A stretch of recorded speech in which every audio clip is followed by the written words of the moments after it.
Today we're going to talk about the specific case of the Myers family. First of all, I want to give you a little background on what was going on the United States at the 1950s. So the country was facing a lot of tension regarding racial topics and civil rights and of course segregation. It was a reality that the country was changing legally. A lot of legal situations were changing because they wanted segregation to end. But it was also a reality that the majority of the society still had attitudes that were discriminatory. So what happened with the Myers family? Everything started when this Afro-American family, the Myers family, decided to move into Levittown. Levittown was a suburban area that really was a picture of what the American dream was. Big houses, pretty streets, a place for white people to live and create a beautiful and perfect life. Or that was their idea.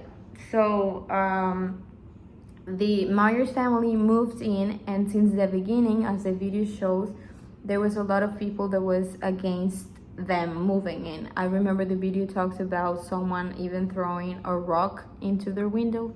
So it was clearly that in between neighbors there was conflict.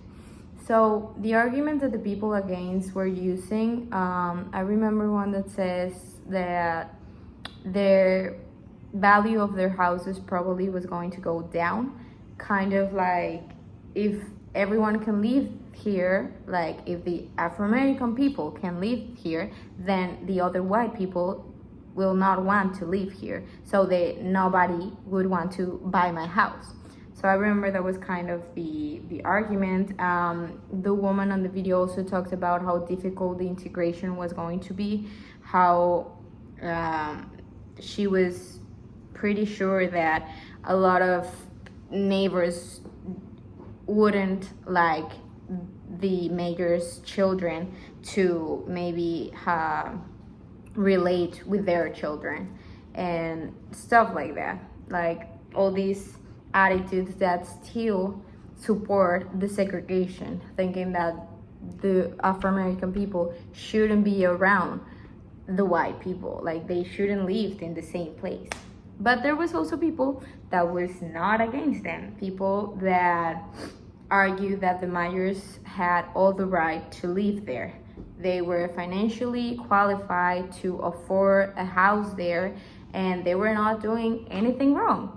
So many people believe that also this integration was something necessarily to keep democracy into the country, and to many people this was kind of a next step, so that the American dream kind of was able to be lived by anyone, no matter what your race was. And I remember also the last woman who speaks that was in favor. She said something like she's pretty sure that the Myers family are going to be great neighbors just like anyone else, and that it has nothing to do with their race if they're gonna be good neighbors or not, and that they're probably good persons, and that they can build a really good relationship, all neighbors in Levittown. So this case really shows both parts of this story.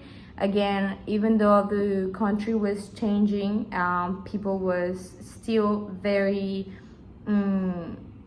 attached to these traditional ideas or these very conservatism ideas. But it also shows that there was already people kind of changing and adapting and accepting that the world had to change, that democracy was not just for one type of people, and that this Myers family moving in was nothing but normal, was nothing but necessarily to keep democracy.